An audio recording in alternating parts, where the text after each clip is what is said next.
मा बुंनो सानो दिनैनि सानाव गोबां रोजा रोजा रायजोफ्रा जे बेवहाय नुजाथिफैदों रायजोफोरा जेंना दङ ओंखायनो रायजोफोरा नुजाफैदों जे दिनै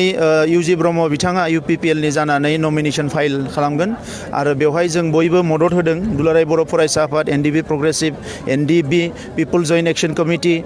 गोबां आफादफ्रा बेवहाय मदद होदों जोंनि हारिनिल' नङा गुबुन गुबुन हारिनि आफादफ्रा बेवहाय मदद होदों आरो बिथांमोना गासैबो फैगासिनो दङ रोजा रोजा सुबुङा दिनैनि जि नमिनेशन बेवहाय बाहागो लागोन आरो बेयो मोनसे ओरैबायदि मोनसे बिदिन्थि जे रायजो राजाफ्रा सोलायनाय लुबैदों जे थांनाय 15 बोसोराव बेवहाय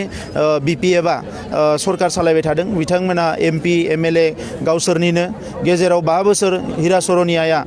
बर'नि कार्ड लानानै MP जाबाय नाथाय बिथाङा 5 बोसोराव बर' मानसिफोरखौ बर'नि हेंथायै थुनज्लायनायाव बिथाङा साक्सेस जादों बर'नि हेंथायै बै मानसिफोरखौ अर्गेनाइज खालामनायाव साक्सेस जादों नाथाय सासे MP हिसाबै जे समष्टि जौगानायनि थाखाय बे समष्टियाव थानाय हारि हारिसाफोरनि दुखु सुखुनि खोथाफोरखौ लानानै बिथाङा जेबो खामानि मावनो हायाखै बे ओनसोलनि सुबुंफोरनि जि गोसोनि हास्थायनाय बेखौ बिथाङा फुलफिल खालामनो हायाखै दा बेनिखायनो गुबुन हारिनि गेजेरावबो गोबां जोंजों जगाजग जानाय बा बिथांमोना रागा जोंनाय खुद्रिनाय बेखौ नुनो मोन्दों बिसोरनि फारसे दा बेनिखायनो नैबे बिसायख'थियाव उरखाव गोरा ब्रह्म बिथाङा देरहानायनि मेक्सिमाम माने माबाया फैबाय दायो सान्सआ फैबाय आरो रायजो राजाफोरनि ओंखारनायखौ नायोबा बिथांनि देरहानाया दिनैनि अक्ट'आव प्राय सिउर जाबाय दा नंखायनो आङो खावलायगोन जे जोंहा बर'आ गोबाव समनि जेंना दङ दुलाराय बर' फरायसा आफादनि सोमावसारनाय NDBनि सोमावसारनाय गोबां जेंना दङ जोंनि हारियाव दाबो बेराफारसेथिं फरेस्ट डुवेलार्स एक्टआ दाबो इमप्लिमेन्ट जायाखै बर'निनो सरकारमोन आरो आब' प्रमिलायाबो फरेस्ट मिनिस्टारमोन लोगोसे WPT मिनिस्टारमोन दाबो हा हुनि जेंनाया जोबाखिसै BTCआव आयेन कानुन दाबो बानायनो हायाखै सोलोंथाइनि जेंनाया जोबाखिसै मास्टार थिसननांगौ फरायसालिफ्रा थिग मथे सोलिनांगौ बेफोर जेंनाफोरखौ दाबो सुस्रांनो हायाखिसै बेराफारसेथिं दानि दैदेनगिरिफ्रा एसे उल्था खामानि मावनायखौसो नुदों आलादा रायजोनि जेंनायाव बिथांमोना सानफ्रोमबो उल्था खोथाफोरखौ बुंगासिनो दङ जेराव जोंहा 5,000 सुबुङा जिउ गारनो गोनां जाबाय जोंहा गोबां सुबुङा जेल जानो गोनां जाबाय बेबायदि समाव बयबो बर' जेंनानि सुस्रांजानायखौ बयबो लुबैदों जोङो सोमावसारदों जोङो सरकारजों रायलायदों राजखान्थियाव डाइरेक्ट इनडाइरेक्टलि जोङो बाहागो लाबोदों नाथाय दिनै साफ्रोमबो बर' फिसायानो लुबैदों जे बर' जेंनाया सुस्रांजानांगौ दा बेबायदि समाव बिथांमोननि उल्था खोथा बुंनायखौ नुनानै साफ्रोमबो बर' फिसायानो रागा जोंदों इभेन BPFनि गाहाय थाखोनि गोबां सुबुंफ्रानो दिनै रागा जोंनानै बिथांमोना जोंजोंसो ओंखारफादों आरो बियो जोबोद मोनसे मोजां बिदिन्थि जे हारिनि अलखदनि समाव जों खौसे जानांगोन हारिया गसंथानो थाखाय खौसे जानांगोन हारिनि जौगानायनि थाखाय खौसे जानांगोन हारिनि थामोनथा आरो खौसेथिखौ रैखा खालामनो जोङो खौसे जानांगोन दा बेफोर गासैबो बिथिंखौ नायनानै एबारनि जि बिसायख'थि बेवहाय UG ब्रह्म बिथांखौ जेरैखि जाया जोङो लकसभायाव दैथायहरनो हासिगोन बेखौ सिउर जाबाय आरो बिथांखौ लकसभायाव दैथायहरनो हायोबा जों जिफोर जेंनाखौ लानानै सोमावसारदों जेफोर जेंनाखौ लानानै गभर्नमेन्टजों सावरायबाय थादों बे जेंनायाव बिथाङा थांनानै हारसिङैनो 50%नि बारा रलखौ लाहैगोन आरो जों रायजो राजाया 50% सोमावसारनाय नारसिननाय बायदिसिना खामानिखौ मावोबा जोंनि जेंनाया थाबनो सुस्रांजागोन जोङो बेखौ नुहुरो कर्नाटकआव थानाय बेंगालराव थानाय गुबुन गुबुन दिल्ली मुम्बाइआव थानाय लाइमोनफ्रा भिडिअ खालामना हरगासिनो दङ UPPLनो भट होनांगौ होननानै आरो हाग्रामा महिलारि बिथांखौहाय दुखु मोननाय फोरमायदों बड'लेण्ड नाङा होननायनि थाखाय बेनि सायाव मा बुङो ना निस्सय बेयो जागोन दिनै सारा आसामनि सारा इण्डियानि सोरबा मिलिटारि मावनानै दङ सोरबा CRP मावनानै दङ सोरबा ITBPआव मावनानै दङ सोरबा इन्डास्ट्रियाव हाजिरा मावहैदों गासैबो गथ'फ्रा फंबायफ्रा लाइमोनफ्रा जोंनि बर' फिसाफ्रा बयबो दुखु मोनदों हाग्रामा महिलारिया जेला बुंबाय 110 खोन्दो बड'लेण्ड जाया बड'लेण्ड जानायनि खुनु क्राइटेरिया गैया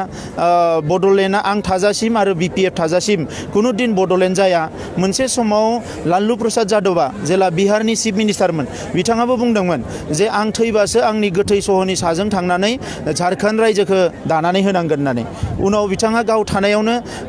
राजखान्थि अलखदाव जेला गोलैबाय गावनो बिथाङा झारखन्ड रायजोखौ दिनै सोरजिना होनो गोनां जादों आरो बिनि उनाव नुबाय जे झारखन्ड रायजोआ ओरैबायदि जौगालांबाय झारखन्ड रायजोनिफ्राय दिनै स्पर्ट्सआव बिराद दावखादों कालचाराव जोबोद दावखोदों रांखान्थियाव जोबोद दावखोदों बिथांमोना झारखंडआव रायजो जानाय सान्थालि आदिबासि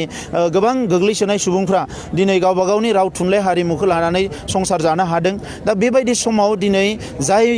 हाग्रामा महिलारिया मोनसे समाव BLTनि चेयारमेन जानानै आलादा रायजो बिदोंमोन सिलाइ गुलि अरनानै खुगायाव समाय लादोंमोन आलादा रायजो मोनागौमानि जिउ होगोन थेवबो जों नागारा बेबायदि होननाय सुबुङा दिनै फैनानै 15 बोसोर सरकार सालायनानै गावनि नांगौमानि रां रुफा धन सम्पति खामायनायनि उनाव आलादा रायजोखौ नांला आलादा रायजोआ जाया आलादा रायजो जानो थाखाय क्राइटेरिया गैया बेबायदि होनोब्ला साफ्रोमबो बर' फिसायानो दुखु मोनगोन दा बेनिखायनो आं खावलायोसो बिथांखौ जे बेबायदि खोथाफोरखौ बुंनानै राजनिति खालामनाङा राजखान्थि खालामनो गोबां खोथाफोर दङ जौगानायनि खोथा बुंबानो जाबाय दिनै आसामनि जौगानाय इन्डियानि जौगानाय आसामनि प्रजेक्ट इन्डियानि प्रजेक्टखौ लानानै बिथाङा बखिगासिनो दङ गावनि प्रजेक्ट बानाय BTC आव दिनै 32 लाख मानसिफोर दङ 32 लाख मानसिफोर दङ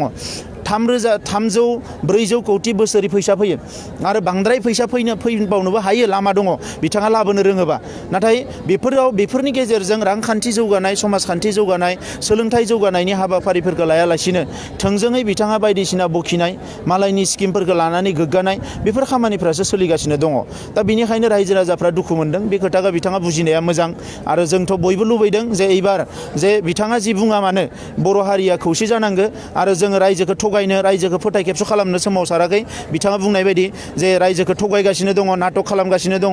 आंहा रायजोखौ थगायनायनि खुनु उद्देश्य गैया आं बर' रायजो राजाफोरखौ थगायनो हानाय सासे सुबुं नङा फैबाय थानाय समाव नोंथांमोना नुगोन आरो आङो आफादगिरि हिसाबै ABSUनि बड'लेण्ड सोमावसारनायाव फैनो मोननाया आंनि थाखाय मोनसे खाफालनि बाथ्रा गोबां सुबुङा जिउ गारबाय दिनै जों थांनानै दङ जोङो बै मुंख्लंफोरनि सिमांखौ मोगथाङाव महर होनांगोन आङो बेखौ लुबैयो दा बेनिखायनो जे दिनै थाखा फैसानि गलाम जायाजासे बिथांमोना जेफोर गोसोम रां खामायदों बिनि गलाम जायाजासे सोरनिबा खुन्दुं मुथानै बहाबा सेल्फ हेल्प ग्रुपनो 10,000 थाखा होनाय बेफोरखौ नायाजासे हारिनि जि जेंना बे जेंनाखौ सुस्रांनो थाखाय बयबो खौसे जानांगौ आं बेखौ लुबैदों आरो दिनै जिखिनि नुदों 60-70% बर'फ्रा खौसे जाबाय बयबो खौसे जानानै 80% बर'फ्रा खौसे जानानै जुदि U.G ब्रह्मनो भट होयोबा गुबुन हारिनिफ्रायबो माखासे फैखाबाय U.G ब्रह्मआ देरहानाया सिउर जाबाय